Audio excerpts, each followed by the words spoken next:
Tobeti PM23. Fouimbou, ils sont en train de pleurer. Je vous ai montré. Comment se fait-il que le Congo pouvait aller négocier avec des Rwandais comme ça, Badonangaï? Ça, c'est l'émission que j'ai fait aujourd'hui. Avec des Rwandais comme ça, Botlaka Bilongi. Donc, si Rwandais de la très mauvaise qualité, des individus inutiles, Balié Fumbo na Doha, na Qatar, Fumbo à Kosaganate. Oh non, nous sommes là. Bertrand Bissimas, la Rwandais, est-ce que vous voyez les Congolais avec la formation? Vous ne voyez même pas sa formation là. Vous ne comprenez jamais ça. Parce que vous avez grandi avec lui là-bas, Bukavu, vous les voyez, oh non, non, non. Non, yes, la Rwandais, les Congolais ne grossissent pas comme ça. Non, tu ne peux pas voir quelqu'un gros comme ça, avec des petites jambes longues. Non, c'est pas nous. Ça, c'est pas nous. Et oh, ils ont à Bango Kuna.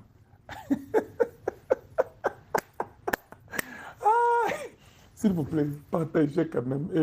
Aimez la vidéo, partagez. Et ça, solo. Donc, si Rwandais vont s'asseoir là-bas, Sumbu Mambu, Asali Bango et Logomogo, il y a un problème là. Je pense peut-être que les Français, c'était difficile pour eux. Ils n'ont pas pu comprendre maintenant ici. Qu'est-ce qu'on raconte? Qu'est-ce qu'on va faire? On dit quoi? Et ils sont tombés dans les jeux. Français, les Kelaki Bango Makassi. Voilà. Donc, ça arrive, hein, ça arrive, bon courage. C'est juste...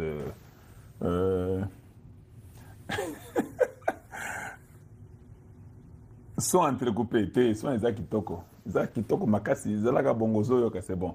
C'est pas un problème. C'est bon, ça passe et nous sommes contents pour ça. Mais, qu'est-ce qui se passe présentement? Présentement, j'ai essayé un peu de vérifier. Et puis, je vous ai mis ce que Bertrand Bissimo était en train de dire, comme on a aussi un problème de communication et des images. Peut-être que ça va image, c'est peut-être dû à ça. Je ne vais pas montrer tout ce qu'il y a comme image. Mais bien aimé, j'ai vérifié avec la Maison Blanche, avec les gens qui sont là-bas, les gens qui travaillent là-bas. Il n'y a pas encore une date qui est mise. Même si j'ai dit que Nazo doutait, mais il ne faut pas maintenir rigueur parce que la Maison Blanche a le droit de nous surprendre, c'est leur programme. Mais quand j'essaie de sonder, de vérifier, en tout cas, date il y a le 21, ils ont pensa, ils ont pensé que batba douter makasi, que vous la date il y a le 21. Voilà. Donc, mais ce que j'ai pu remarquer, j'ai comme l'impression qu'on commence déjà à faire une organisation qui s'est faite au niveau africain et comme ça. Ce que j'ai seulement vu au département d'État, ça je vais vous dire, parce que souvent on m'envoie les emails, voilà la chose que j'ai vu au département d'État. J'ai vu que Rubio a causé avec le président Biya du Cameroun, aujourd'hui. J'ai vu que Rubio a causé avec le président zambien, président Hichilema, aujourd'hui. Vous pouvez voir dans le calendrier press release ce qui a été déjà relâché. Donc vous pouvez voir que Hichilema est là-bas. Aujourd'hui, on peut, souvent, je n'ai pas seulement assez de temps, mais si vous pouvez voir, on dit ici, le secrétaire Rubio a causé le président de la Zambie, Akainde Hichilema, aujourd'hui, réaffirmant le président Trump committed to partnering with Africa countries to advance meaningful action in economic growth, expand U.S. private sector investment, and support our shared economic goals. The secretary and the president Hichilema also discussed new approaches to deliver tangible and shared priorities, including robust private sector growth and the strong Zambian health system. Si vous regardez là-bas, il parle toujours des secteurs privés. Les États-Unis, lui, n'a pas... l'État n'a pas de compagnie. C'est ça le problème avec les États-Unis. Tout est privatisé. Mais les gouvernements américains accompagnent toutes les compagnies américaines, là où ils s'en vont. Donc, si vous lisez cet email et que vous lisez ces écrits et que vous lisez entre les lignes, vous comprendrez que c'est juste les investissements et pas de l'économie. L'investissement, le président Trump est dédié avec les pays africains pour l'avancement des actions économiques, la croissance économique, et puis les private sector investment, donc les investisseurs privés américains viendront investir et supporter une économie commune ou bien dans l'idée de partager un objectif commun dans l'économie. Voilà, c'est ce que j'ai remarqué là-bas avec la Zambie. En même temps, je peux aller avec vous rapidement. Avec les Cameroun, encore aujourd'hui, on dit le secrétaire Rubio a parlé avec le président Paul Biya pour les félicitations et l'inauguration, pour le fait qu'il est devenu encore président à 40 ans. Le secrétaire et le président success deepening the partnership between the United States and Cameroon to advance shared goals, including strengthening security and well achieving goal, peace and prosperity for both nations. Ici, on ne parle pas des minéraux, le secteur privé, les investissements. Donc, vous comprenez déjà que c'est deux choses différentes. Alors, qu'est-ce que je me dis? La Zambie, certainement parce que les Chinois sont très investis en Zambie. Donc les Américains comprennent que la Zambie aussi a le problème des cuivres, ils ont aussi des minéraux là-bas, ils ont aussi, je pense aussi le cobalt, je ne suis pas sûr, je pense. La Zambie, parce qu'ils sont liés au Congo, ils ont aussi beaucoup des minéraux. Je crois que c'est ce que les États-Unis veulent. Certainement, je ne serais pas surpris de voir le président zambien être invité aussi. Et il y a une possibilité qu'il signe aussi avec la Zambie, les États-Unis. Mais je pense que tout ceci court autour. Ce ne peut pas être un hasard. Il y a quelque chose qui s'est fait. Ils sont en train d'organiser. Moi, j'ai appris aujourd'hui que les États-Unis étaient en train de faire les drafts entre les deals Congo-États-Unis. C'est pourquoi je me suis dit que dans cette émission, il y a un deal Congo-États-Unis, Baosalango, déjà, Baosalaba draft. Alors peut-être c'est la raison pour laquelle c'est très difficile, peut-être que nous puissions être là ce vendredi. Parce que nous sommes déjà lundi, non? Ce vendredi, ça va être difficile, mais les Américains sont des grands travailleurs. Ils peuvent vraiment mettre tout en place et dans peu de temps comme ça, allez, on vous dit que venez, tout est possible. Mais je crois que la Zambie peut être là, je crois que l'Union africaine sera là, je sais que le Togo sera là, je crois que l'Angola sera aussi là, je crois que le Rwanda sera là, je crois que le Congo démocratique sera là, mais the bottom line, les secteurs privés américains vont venir au Congo et ils seront sécurisés par le gouvernement américain. Le gouvernement américain est celui qui produit toutes les armes que vous sentez, les armes de destruction massive dans le monde là. C'est ça, des bangos. Donc ils ont ça. Ils ont des compagnies aussi, secteur privé, qui développent ces armes-là. Ils ont des penseurs, des gens très intelligents qui font ces armes-là qu'on sort. Voilà. Notre souci était celui-ci. Notre souci était que nous puissions voir Donald Trump pour que nous puissions signer avec nous. Tu sais, quand vous avez ce qu'il faut, c'est-à-dire que l'intégrité territoriale, ça veut dire quoi? Quand je parle d'intégrité territoriale, c'est ça l'intégrité territoriale. Ninduki à Kafu Kafu. Vous avez des drones, tout est bien sécurisé. Et Sili, même pour signer, tout le monde commence à nous respecter. Ça ne sera pas de la blague. Et les Américains vont vous accompagner parce qu'ils ont leurs Américains chez vous qui viennent investir et le Congolais aura le travail. N'est-ce pas ça, Fimbu Moussou Simaya Rwanda? Voilà. Donc, le Rwanda a été habitué à voler au Congo, à faire des bêtises. Tshisekedi avait proposé déjà au Rwanda, quand il est entré au pouvoir, qu'il travaille avec lui. Le Rwanda avait refusé. Maintenant, je vais vous dire une chose. Nazarana Kanda Makasi, quand j'entends un Congolais, même dans les médias, dire que vous qui étiez parti Naba M23, Bozonga, Mboka, Bozonga, Boya, tout ça, ensemble, Botika M23. Moi, je n'aime pas ça. Je trouve que c'est trop stupide. Permettez-moi les termes. Je n'ai pas envie de dire des mots comme ça. Je trouve que ce n'est pas bon. Mais écoutez, comment quelqu'un peut avoir tué nos mamans, tuer nos enfants, les bébés, faire ça, tuer les gens? Et puis, vous dites dans les médias, quittez là-bas, revenez, on va se mettre ensemble, nous sommes un seul peuple. Non, nous ne sommes pas un seul peuple. Un seul peuple. Comment ton frère peut aller violer ta maman, violer tes frères et sœurs, tuer les bébés, aller dans la rébellion, et puis rentrer demain, venir demander pardon pour travailler au gouvernement? Quel message nous lançons à ces gens-là? Je vous l'ai dit, je suis très catégorique. Et je suis mécontent d'entendre un tel langage entre nous, les Congolais. Quand quelqu'un trahit, il faut dire que nous allons les pendre. Il faut dire qu'on doit l'arrêter, les chicoter, les fouetter et les pendre publiquement ou bien les fusiller. Il ne faut pas que ces mêmes bêtises.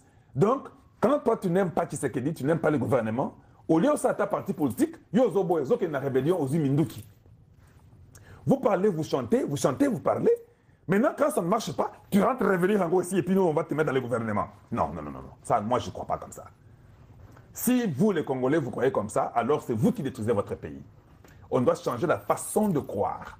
On doit changer la façon de faire les choses. On ne peut pas, chaque fois, après 5, après 2 ans, après 4 ans, après 6 ans, après 10 ans, les gens entrent dans des groupes de terroristes ils prennent des carrés miniers, ils prennent des millions, et puis ils tuent les gens, ils font n'importe quoi, et puis vous négociez, ils rentrent. Si vous ne négociez pas, ils vont revenir là-bas. J'ai entendu déjà Fayou là-bas de changer de langage. Fayou a entendu de parler contre Kabila. Pour dire que non, Kabila soutient Kagame. Quand vous voyez les gens commencer à changer leur langage, ils ont compris que le gouvernement a gagné. Ils ont besoin. Si tu n'as jamais dénoncé le mal, nous avons risqué notre vie. Moi, j'ai risqué ma vie. Même comme je suis là, je vérifie ma vie à 1 millième près. Donc, je ne mange pas n'importe où, je ne pars pas n'importe où, je ne fais pas n'importe quoi. Donc, parce que je me suis dédié à la nation. Maintenant, toi, tu fais n'importe quelle bêtise, et puis tu veux revenir encore pour travailler encore avec le gouvernement, et nous, là, on va vous observer, vous regarder, après que nous avons risqué notre vie. Non, ça ne marche plus. Ceux qui aussi aux gens qui se disent Minduki, Okendaki, Kendeka Libela, ceux qui ont te pendre de Tobomio, que tu sois Nanga. Nanga est le premier qu'on cherche pour tuer. Nous devons le mettre hors état de nuire. Ça sera un bon exemple pour que quelqu'un d'autre ne puisse pas rêver. Tu es chef de la CENI, tu as déjà volé beaucoup d'argent, tu nous présentes un président qui a été élu, et puis tu nous dis même que non, c'est celui qui était le gagnant. On t'a fait des interviews, tu as dit que non, c'était lui. Une année ou 8 mois, 9 mois après, tu pars avec Hippolyte Kanam, vous entendez dans vos bêtises, tu es dans la rébellion, et tu crois que nous allons négocier aux Zonga Mesa. Non. Et je vais parler aux gens du gouvernement. Les Américains n'aiment jamais travailler avec les gens qui ont pitié. Je vais vous dire, j'ai vu dans ce pays plus de 25 ans. Si dans ce pays, tu as pitié, tu aimes pardonner, tu aimes comprendre, les Américains ne t'aiment pas. Ils trouvent que tu es inutile. Trouble na Rwanda, plusieurs réunions secrètes après la déclaration et la résolution. Il y a CIRGL. Face à face, le président Tshisekedi ainsi que Évariste Ndayishimiye pour coordonner les attaques contre l'AFC M23 et la République du Rwanda. Pression américaine. Le M23 AFC alarme Ninezali Kolekana. Mbote na bino ba papa, mbote ba mama, mbote ba ndeko balandi de partout bozali ko na biso mokili mobimba wana ko pesa mbote na ndeko Job Chituka ozali ko nanga en direct na ville province de Kinshasa. Bonjour na bino nyonso to ba ndeko ba congolais esengo mingi ko ya ko partager na bino les actualités de l'heure ya mboka Congo, mboka na bino mboka na biso. Oyebi kende ko congolais mboka Congo oyo tozali ko beta masolo ezali le pays le plus combattu au monde. Pourquoi? Parce que la richesse on nzamba pesa biso et richesse wana ezali partout bandeko ba congolais, même na niveau de sport. Voilà pourquoi bandeko je suis en train de vous demander par vos commentaires comment nanga kaka victoire na ba Léopard ya République démocratique du Congo. Nous vous soutenons bandeko. Malgré complice, je pense que le peuple congolais ndenge basalela kibiso contre, mais de pénalty non sifflé. Mais toujours qu'à victoire. Ndenge pe to kozwa victoire, tozo pe kozwa victoire. Awa to ko beta masolo na o etali le processus ya paix pour que paix ekota na reste.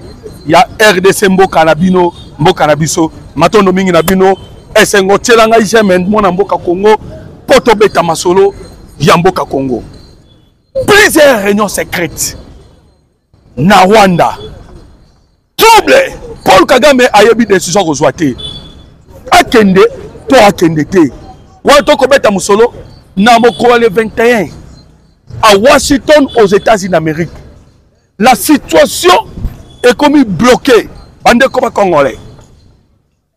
Webi ke Tshisekedi azali lokwa Jaguar. Jaguar anyama o alia kaka bangando. Ngando akanisaka ke etana sa mai. Nyama moko koki ko meka kolia été très protégé et en sûreté. Voilà pourquoi pendant 30 ans Kagame akanisaki ke ye kaka na ye. bandeko mais Jaguar kotaka tina samai akangi nyama abimina ye alieye nde makambo ekolekana. Vous savez ce qui se passe en République démocratique du Congo en ce moment? Paul Kagame est troublé. Voilà pourquoi quand ici ba réunion la quand ici pour la nini sur la table makambo ezali ko kende na contre na emoko nini ezali ko lekana bandeko ba congolais. La pression américaine, les M23 ont signé à Doha pour le rétablissement total de l'autorité de l'État. Bandeko, 4e signature to signé na ba M23. Mais le problème est awanati. Le problème est le dessus au to zui. Il colonne à bango. Kagame même c'est ça que même na option militaire, même na option autocobenga diplomatique, écart au Zouami, la vitesse au la République démocratique Bazanango, Paul Kagame a mon que résumé bakoka exaté. Bandeko, toujours un volet diplomatique.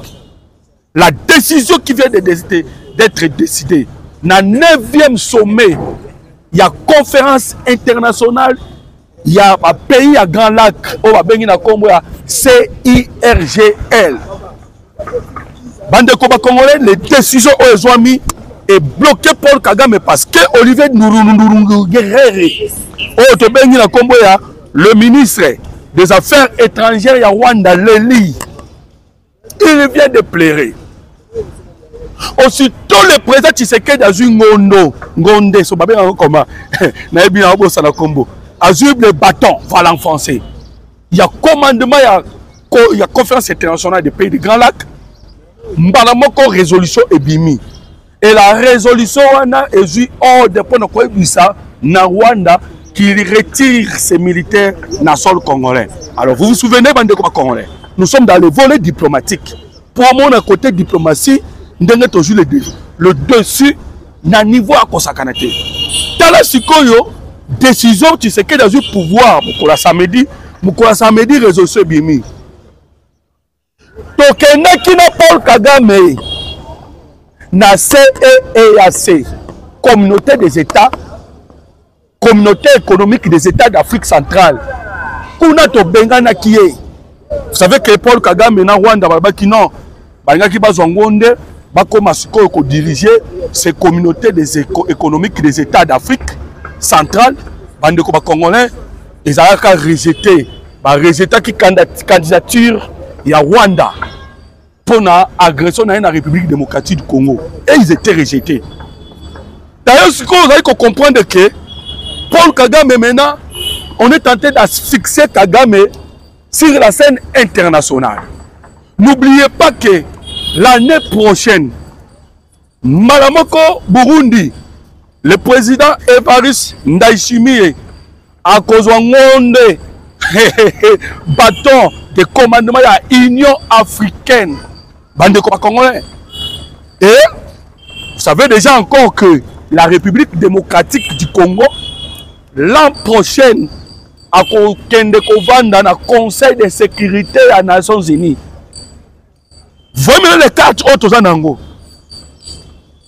Tout ça c'est pour asphyxier Paul Kagame. Et le monde multinational américain des entreprises na bango. On va travailler dans CC avec Paul Kagame. Et le monde bango. Nous sommes là pour les asphyxier.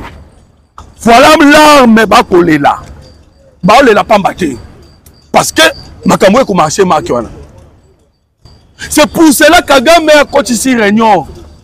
Mais avant qu'on ait réunion, c'est son ministre des Affaires étrangères. On a eu Kotangelo Kombo, na Kombo ya Olivier Ndourou Guerrere, bande Koba Congolais, qui vient de répondre, à la République démocratique du Congo par rapport à répondre à la communauté à la conférence internationale des Grands Lacs, CIGL, pour la décision Oyo Bazui. Alors voilà, yo kanatangela yo. Oyo kayomoko cette décision et puis na ikende koyebisa yo bande ko Congolais volet militaire. Parce que Tobeta Kagame n'a pas plan nyonso. Na option militaire, na option diplomatique, Tobeta Paul Kagame. et ça na place oyo biso tozotika ye ata mukete. Balobi boye, au terme de la 9e sommet ordinaire des chefs de l'État de la conférence internationale sur la région des Grands Lacs, tenu ce vendredi à Kinshasa à l'absence notable du Rwanda, les dirigeants ont élu Félix Tshisekedi, président en exercice de l'organisation pour un mandat de 2 ans, tout en exigeant, sans le nommer explicitement, le retrait immédiat et inconditionnel des troupes de l'État agressées du territoire congolais. Cette résolution, adoptée dans un contexte de tension persistante dans l'Est de la République démocratique du Congo. Alors, Sikoyo, yoka la réponse, il y a ministre Ndundungurire, ayoki somo, il y a décision, oh, le président, il y a résolution, oh, ebimi, oh non, biso Rwanda tolobi boye. C'est le processus de paix mené à Washington et à Doha avec l'Union africaine constitue le cadre légitime pour une solution durable. Wana bayi Rwanda, nde baleli. Alors mendeko, nous sommes nos alliés communs, les alliés ba frappe diplomatique. Bandeko ba Congolais sengeli ko comprendre que ba frappe diplomatique oh le président Tshisekedi ko beta, les alliés na objectif ya ba ono so tout ba ko soutenir Paul Kagame ba lâcher. Voilà pourquoi le président israélien, Tango Yaki Awa, Isaac Alobi, c'est président israélien, Alobi que cette fois-ci, il faut que ce soit dans la grande porte. Pas que ce soit dans la fenêtre. Parce que dans la fenêtre, des places où il y a la guerre, comme ça, il y a la guerre pour minérer dans le Mouyibi. C'est ça par la fenêtre. L'Israël a reconnu. Parce que le rapport de force, il y a la République démocratique du Congo est commis tellement l'icolo que au point que na minute oyo bango ba su na choité rapport est commis l'icolo soit bazana ngo susute bana choité. Voilà pourquoi ba awandeza boye toutes les nations oyo ba soutenaka Paul Kagame bakomi ko lâcher ye moko. États-Unis d'Amérique tiki. Les Anglo-Saxons ba tiki. Israël pas tiki. Voilà maintenant awa sikoyo ba su na nzela okendete. Alors maintenant ko ba Congolais tokena nouveau militaire sikoyo. On ka ba retomber parce que awa na sikoyo bisayo que le président de la République a travaillé le quoi Nyamao na uti kobenga na kombo ya Jaguar. Bagé zati. Frappe sur frappe. Alors, sur le volet militaire, nous avons compris le jeu de Paul Kagame. Le jeu de Paul Kagame Zali, jeu Otolobaka, il y a talk and fight. Oh dialogue, oh bunda. Oh dialogue, oh bunda. Talk and fight. Et ce jeu-là, bande comme Congolais, Bishop Tokomi ko jouer jeu wana. Laurence Kanyuka vient de communiquer ce matin. Nos mouvements de AFC M23 va communiquer balobi nini. Balobi ono le régime de Kinshasa balobi ouverture à l'aéroport. Andeko une précision. L'ouverture de l'aéroport revient à la République démocratique du Congo. Selon la loi, ils allaient régir Mokil Mobimba. Ils allaient décider sur l'ouverture de l'aéroport. Mais Maléli, parce que les situations Mokozambo Kalobi dans 1 mois et demi, Paola White, on a envoyé spécial aux États-Unis d'Amérique. On a vendu un bureau Val. Il y a Maison Blanche au niveau des États-Unis d'Amérique. Maman, on a le 52 jours. Nous devons atteindre la population de la République démocratique du Congo pour que va mener une action humanitaire. Voilà pourquoi bango bazana simplement obligé à kondima. Mais quand il a mukanda wana leli nini, Laurence Kanyuka. Il a parlé d'un déploiement militaire. Bandeko, tu signes qui ça me dit, na bango, mais déploiement militaire et Kosalama. On a signé, mais en même temps, nous avons déployé.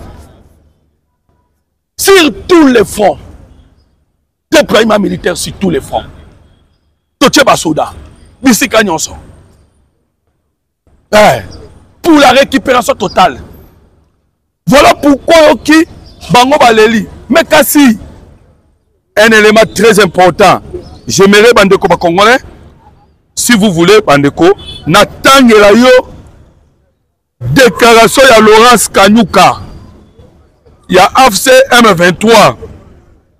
Oyo Kayomoko Milelo wana. Nde oko comprendre Bandeko pourquoi Baleli. Dowa ebomi bango. Si le terrain to bêti, sachez-le bien que d'être détruire les arsenals militaires na bango, leurs drones, leur matériel militaire, ba dépôt d'armes, ni on se doit détruire. N'eto koloba awa. Pourquoi ici déjà ils sont déjà en difficulté.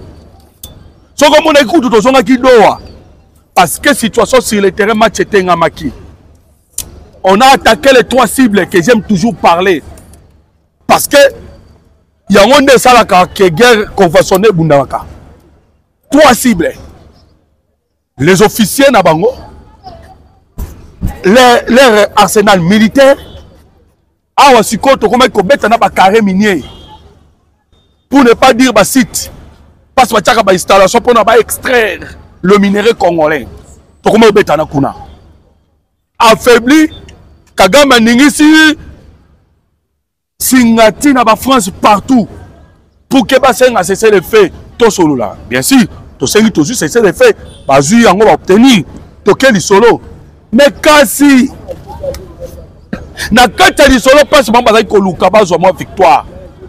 Ba ba luka ta mwande ni ba ko frauder.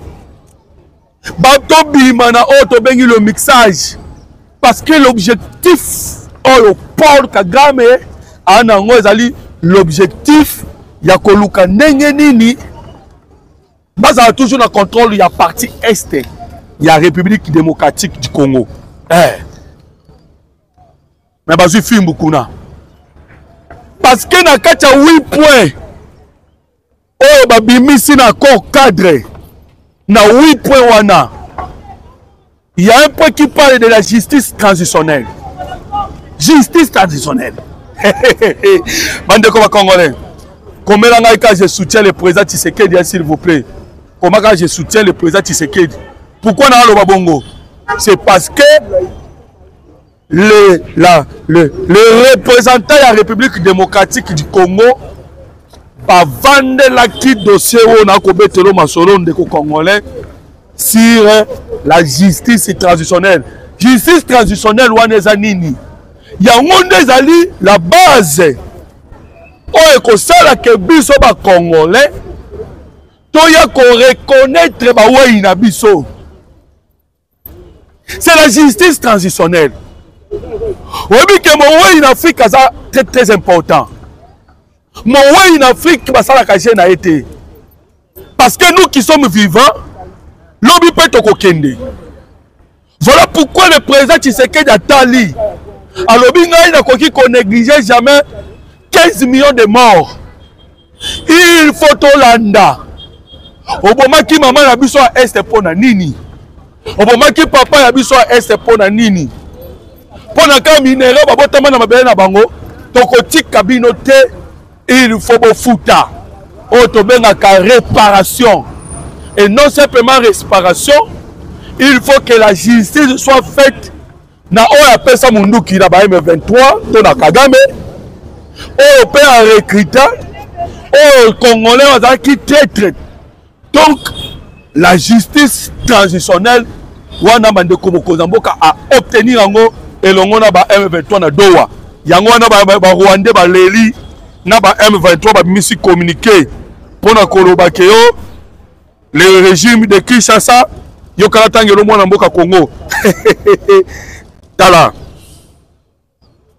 mwana ya Menisier papa na la kisa kobeta sete na libaya ata na minu hein ko ça jeté ata na minuit papa na la kisa kobeta sete un de mona Tshisekedi ba la kisa ye vraiment la politique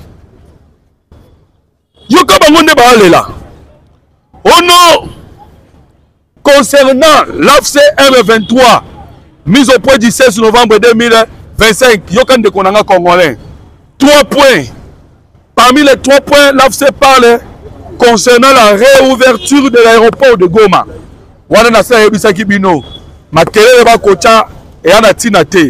Le deuxième point, c'est concernant la situation militaire. L'AFC M23 suit avec la plus grande vigilance le déploiement des troupes. Je vous ai dit que les déploiement des troupes et de matériel militaire sur l'ensemble des lignes de front.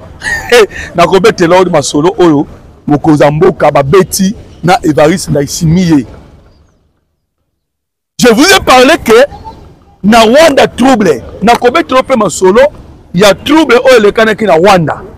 Na kobe trope yango. Okoyoka. Parce que ma réunion Kotukuna va troubler. Ils ne savent pas par quel chemin fuir. Baya koto justice transitionnelle.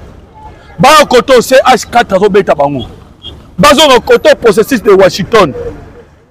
Baya bonado après ça ne marche pas. Bandeko. Tous les coins basali encadrés pe baye bané ba osalaté. Troisième point de concert ezali ko intéressé ngai. Na communiquer ba M23 ya lobby. Parce que la première fois, balobeli kambo aéroport Goma, la deuxième fois, balobeli le FARDC continue à se déployer. Dans le système on a où tu connais Salabino, il y a talk and fight. Déploiement zalika ko salama. Sikoyo bande ko ba Congolais. Troisième point sikoyo. Troisième point on ba ko bezali concernant la différence. Les différences entretenues par Kinshasa avec le Rwanda. AFC M23 accuse la République démocratique du Congo et que Natanga Kakayoka Yomoko, il est censé de noter une bonne fois pour toutes que le contentieux que Kinshasa a provoqué et ne cesse d'entretenir avec la République du Rwanda ne concerne en aucune manière l'Alliance Fleuve Congo, mouvement du M23 AFC. Donc, le conflit à Kinshasa n'a pas été bangoté. Le contentieux n'est pas bangoté. Parce que il y a une justice transitionnelle. Justice transitionnelle n'est pas Panzama Kita. Bande Congolais. Nous Laurent Désiré Kabila. Kagame na Museveni babengiye. Ozala Kanarando na Mobutu, Zwa Minduki, kende ko récupérer Zaïre à l'époque. Muzepa Yazu Minduki, abandi ko kende. Abundi.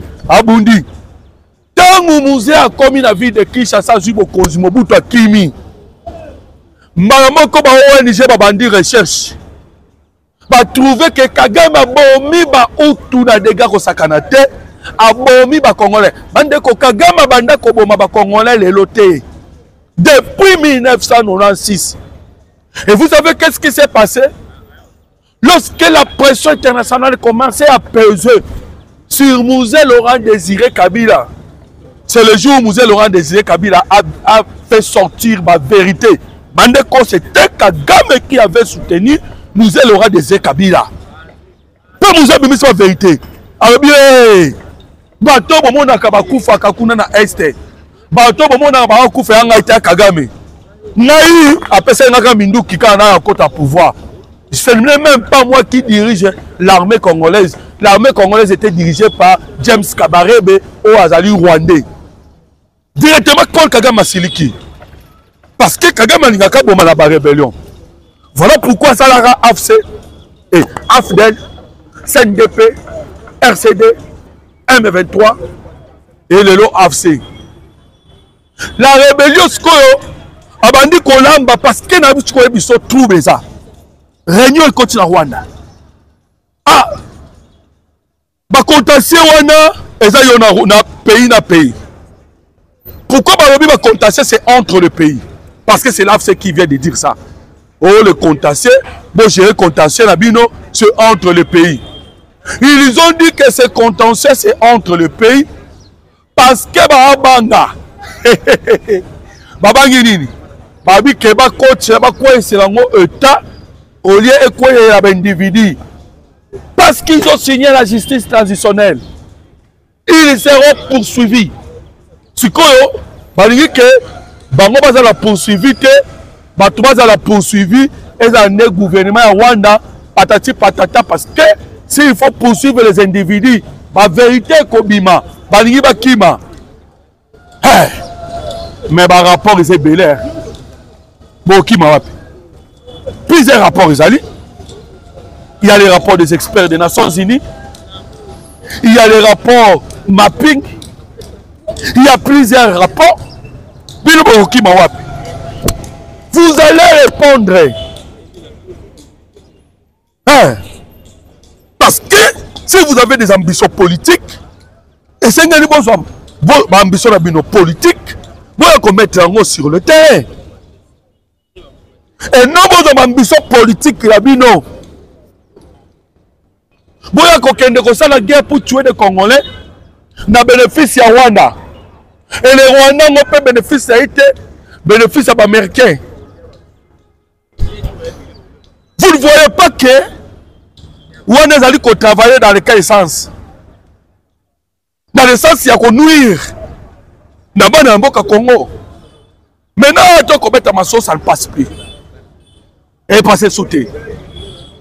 Voilà pourquoi je vous ai demandé de commenter sur le président Tshisekedi. Au Tchadjemé. Au commenter. Au remercier. Hein? Parce que nous voulons honorer Baeba Koufa. Bandeko, vous savez que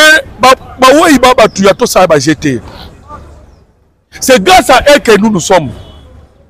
Tout comme génération qu'on a lobby. Et qu'on a grâce à nous. Et génération, on est qu'on juge Bisson Denini.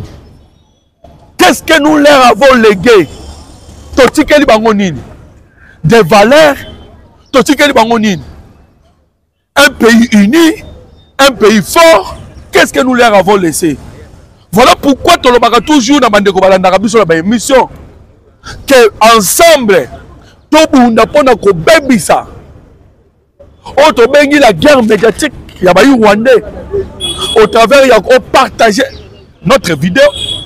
On partageait, on aimait. Parce que quand tu partages, ou lorsque vous aimez l'émission, directement, YouTube ou d'autres réseaux sociaux vont permettre à Congolais Moussouba Landa. Parce que rien que la conscience d'un peuple, c'est cela qui va libérer un peuple. Hey. Même Zambaloba, mon peuple périt par manque de connaissances. Si vous avez des situations que le Congo, comprenez au moins que na kozanga koyeba wana nde sala ke mboke ko kita mboke ko limwa. Alors voilà pourquoi bandeko ba Congolais nous sommes obligés de partager cela. Kagame a mené la guerre psychologique. Ce n'est pas pour les Américains ba oya ba multinationales miyibi oyo ba luka ki ba gagner beaucoup d'argent na ba do ya ba Congolais na ba do ya mboka Congo. Ils sont allés donner la formation à Paul Kagame, la formation à la guerre psychologique. Parce qu'ils savaient bien qu'il faut manipuler les esprits. La guerre psychologique, et la guerre, il y a qu'on manipuler les esprits. Donc il faut manipuler les esprits à Bayi Congolais. Alors en manipulant les esprits là, ne qu'on permettre Sikoyo, Bassa la capillage Yamango. Et ils ont manipulé l'opinion. Ils ont manipulé l'opinion Mukilmobimba en mettant devant touti génocide. Génocide où il est en Rwanda, mais bah Tchango Liboso. Et Kagame est là en train de piller, Et lui qui réclame que le génocide est ça, mais Bango, Ndjokanasima, lui un grand génocidaire. Un grand génocidaire. Alors vous comprenez que nous avons compris toutes ces manœuvres là. Tu comprends yango bandeko ba Congolais. Voilà pourquoi nous lui avons combattu. Tu combattre Kagame na ndenga ko sakanate. Et lelo bandeko ba Congolais Kagame a commis na soukanae. Alors, AFC M23 ba leli en désordre. Maintenant le président de la République Félix Antoine Tshisekedi Tshilombo et Évariste Ndayishimiye. Bon, on a connu ce qu'on a Rwanda.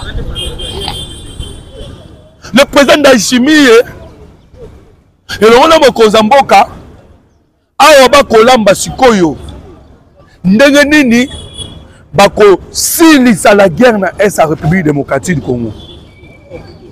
Souvenez-vous que na peut-être koyebi sabino que la guerre est aussi la caca. Dans le rapport de force sur les terrains. Voilà pourquoi tout ça, le déploiement à 14 000 militaires burundais dans le sol congolais. 14 000. Et y compris maintenant nos forces. Ces déploiements nous allons prendre le contrôle. Il y a Fizi, Mwenga, Uvira. On a un mur placé pour que Kagame Kokakokati sate. Mur. Alors, bandeko, mur wana est déjà dans le territoire wana. Pour que ça maille la Paul Kagame. Et en tant que parce que Kagame, bandeko ba Congolais maille le Sili. Maintenant, le président de la République ainsi que Évariste Ndayishimiye, babi balambi leur coordination. 45 minutes tête à tête avec le président Tshisekedi. Et d'autres minutes, de Babengi Skoyo, Babiro.